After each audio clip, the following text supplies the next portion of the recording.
কেমন যেন সেখান থেকে নূরের আলো বিচ্ছুরণ হতো।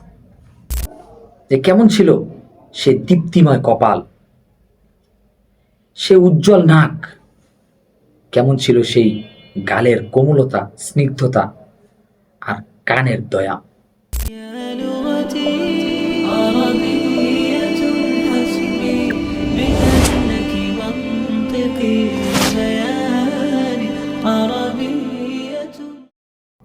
আসসালামু আলাইকুম ওয়া রাহমাতুল্লাহি ওয়া বারাকাতুহু। প্রিয় ভাই ও বোনেরা, তিনি ছিলেন অনন্য সিজন 1 এর তৃতীয় পর্বে। আজ আমরা প্রবেশ করতে যাচ্ছি এমন এক আলোচনায় যে বর্ণনা শুধু সৌন্দর্যের নয়, বরং প্রেমের, ভালোবাসার ও আকুলতার বর্ণনা।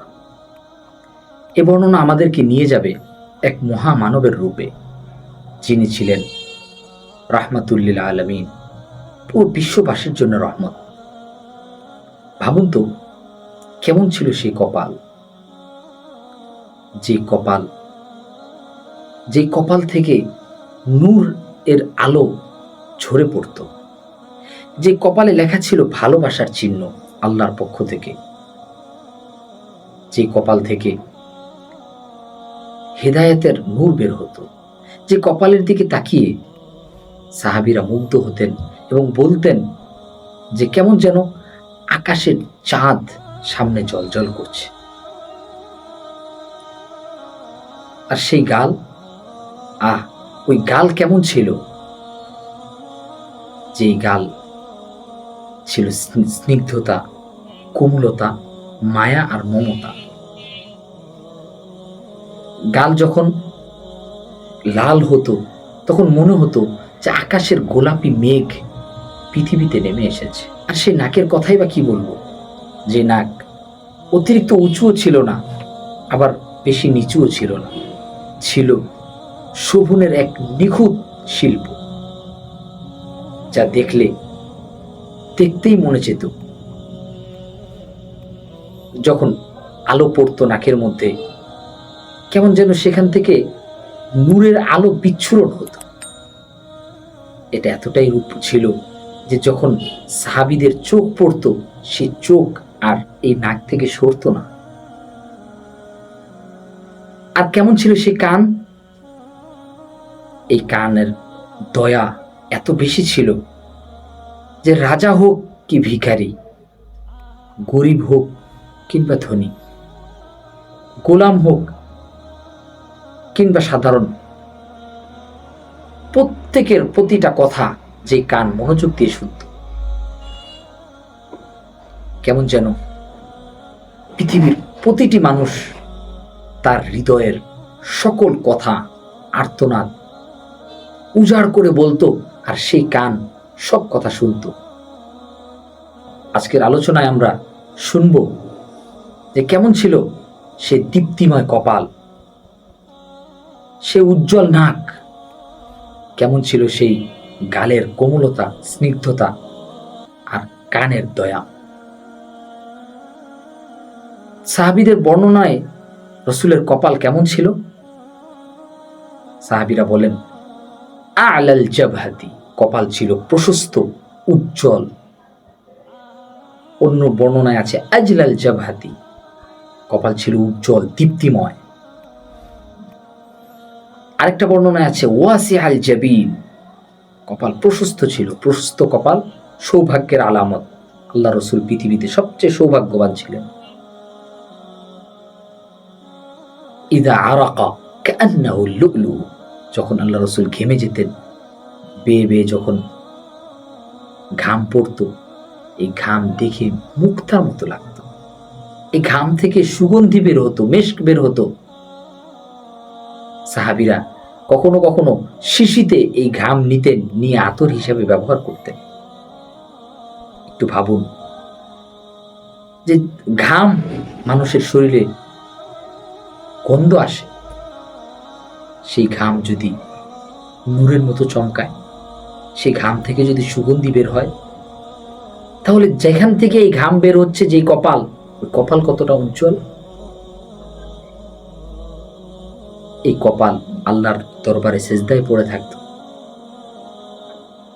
যখন হাসতেন রসুল তখন কপাল উজ্জ্বল হতো, আর যখন রাগ হতেন তখন এই কপালের মধ্যেও এই রাগ প্রকাশ পেত, কপাল লাল হয়ে যেত। হযরত আয়েশা রাদিয়াল্লাহু আনহা বলেন, ইযা গাযিবা উরিফা ফি ওয়াজহিহি ওয়া জাবানাতিহি। আর কেমন ছিল তার গাল? গাল ছিল কোমল, মসৃণ, নরম ছিল, বেশি গোশতও ছিল না, আবার একদম শুকনাও ছিল না। লাইসা বিল মুতাহহামি ওয়ালা বিল মুকালসাম। হযরত ইমাম নববী রাহমাতুল্লাহি আলাইহি বলেন, কানা খাদ্দাহু মুস্তাওয়াইয়াতাইনি লা নুতুআ ফীহিমা ওয়ালা গুহু। যে তার গাল ছিল সমান, ফুলা ফুলাও ছিল না, আবার একদম চিমা চিকুন, হাড্ডি দেখা যায় এমনও ছিল না, সমান ছিল। রং কেমন ছিল? আবিয়াজু মুশরাবুন বিহুমরা, উজ্জ্বল সাদা কিন্তু একটু লাল আভা। যখন রাগ হতেন তখন এমন হতো, বর্ণনায় আছে, সাহাবী বলেন, কান্নামা ফুকিয়া ফি ওয়াজানাতাইহি আর রুম্মান, যে আনার চিপলে যে লাল রস বের হয় রাগ হলে, সেটা এই আনারের রস গালে মেখে দিলে যেমন লাল টকটক হয়ে যেত, আল্লাহ রসুলের গাল এরকম টকটক লাল হয়ে যেত। এবং যখন খুতবা দিতেন তখনও চেহারা লাল হয়ে যেত। এটা ছিল রসুলের গাল, কোমল গাল।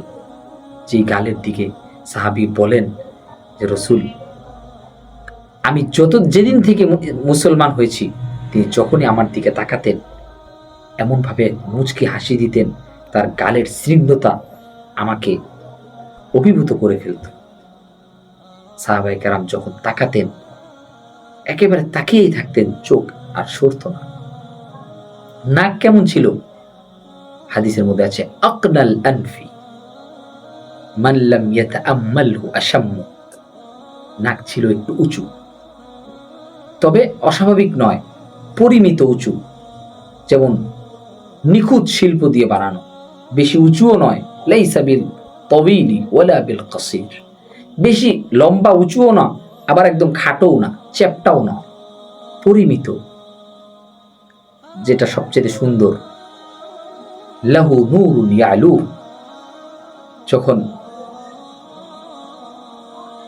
আলো পড়তো তখন নাক থেকে নূর বের হতো, নাক থেকে নূর বের হতো, চমকাতো। আর এই জায়গাটা একটু উঁচু ছিল, আর এই নাকের উপরেই এই জায়গাটা, দুই চোখের মাঝখানের জায়গাটা, এটা ফাঁকা ছিল। এখানে একটা শিরা ছিল, রগ, এরকম ইউদিররুহুল গজব। যখন রাগ হতেন তখন এই শিরাটা ফুলে উঠত এবং এভাবে নড়ত। এটা রাগ হওয়ার আলামত ছিল। রসুল যখন ঘুমাতেন তখন মাঝে মধ্যে নাকও ডাকতেন, ইদা নামা নাফাখা আনফুহু, মাঝে মধ্যে নাক ডাকতেন। কান কেমন ছিল? আল্লামা নববী রাহমাতুল্লাহি আলাইহি বলেন, কানাতা উযুনাতাইহি উযুনাতাহু মু'তাদিলাতাইনি লাইসাতা সাগীরাতাইনি ওয়ালা কাবীরাতাইন। ভারসাম্যপূর্ণ কান ছিল, এটা বেশি বড়ও ছিল না, বেশি লম্বাও ছিল না। তার কান, তিনি সবকিছু শুনতেন। ইন্নী আরা মা লা তারাউনা ওয়া আসমাউ মা লা তাসমাউন। আমি যা এমন কিছু দেখি যা তোমরা দেখো না, আর এমন কিছু শুনি যা তোমরা শোনো না।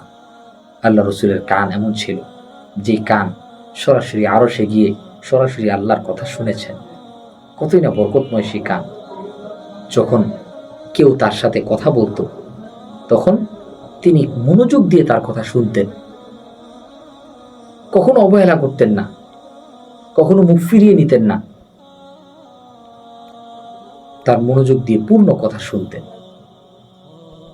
তার প্রত্যেকটা বর্ণনা এমন ছিল যেটা ভাষায় প্রকাশ করার মতো না। কোনো শব্দ, কোনো বাক্য, কোনো উপমা তার বর্ণনাকে পরিপূর্ণভাবে দিতে পারবে না, দিতে অক্ষম। তো সাহাবায়ে কেরাম এই কপাল, এই নাক, এই গাল, এই কান দেখে অভিভূত ছিলেন, উপভোগ করেছেন। যদি আমরাও পারতাম রসুলকে দেখার, হবে কি সৌভাগ্য আমাদের যে কিয়ামতের দিন রসুলের চেহারাটা দেখব, অথবা দুনিয়াতে স্বপ্নযোগে কখনো রসুলকে দেখব। আশা করতে পারি না যে আমরা সত্যিকারই রসুলের এই নুরানি চেহারা দেখব। আসুন আমরা স্বপ্ন দেখি। তো আজ আমরা কপাল, নাক, গাল, কান এগুলোর ব্যাপারে সারসংক্ষেপে যা পেলাম, সারসংক্ষেপে রসুল্লাহ সাল্লাল্লাহু আলাইহি ওয়াসাল্লামের কপাল ছিল 1 প্রশস্ত, দীপ্তিময়, 2 মুক্তার মতো ঝলমল, 3 চাঁদের টুকরোর মতো আলোকিত, 4 চেহারা লাল এবং কপালে হালকা ভাঁজ, 5 চোখের মাঝে শিরা ফুলে ওঠা, 6 কপালের মধ্যে সিজদার আলামত যা নূরের মতো চমকাতো। আর রসুল্লাহ সাল্লাল্লাহু আলাইহি সাল্লামের নাক কেমন ছিল? 1 সোজা ও হালকা উঁচু, 2 প্রাকৃতিকভাবে সুন্দর, 3 দীপ্তিময় ও আলোকিত, 4 রাগের সময় চেহারার সাথে নাকেরও হালকা পরিবর্তন। আর রসুল সাল্লাল্লাহু আলাইহি সাল্লামের গাল কেমন ছিল? 1 সামঞ্জস্যপূর্ণ ও মসৃণ, 2 উজ্জ্বল সাদা, সামান্য লালচে আভাযুক্ত, 3 চাঁদের চেয়েও দীপ্তিময়, 4 হাসলে গালের হালকা ভাঁজ ও দীপ্তি মানুষের হৃদয় জয় করত, 5 অতিরিক্ত মাংসল ছিল না এবং চ্যাপ্টাও ছিল না, বরং সুন্দর ও সুষম। আর রসুলের কান কেমন ছিল? 1 সুষম ও সুন্দর, না খুব বড় না খুব ছোট, 2 শ্রবণ শক্তি ছিল অতি সংবেদনশীল, বিশেষ বরকতময়। তো তিনি ছিলেন অনন্য। সিজন 1-এর 3য় পর্বে আমরা 4টা বিষয় সম্পর্কে জানলাম। কপাল কেমন ছিল, গাল কেমন ছিল, নাক কেমন ছিল, কান কেমন ছিল। ইনশাআল্লাহ আগামী পর্বগুলোতে আরও বিভিন্ন অঙ্গের বর্ণনা উপস্থাপন করার চেষ্টা করব।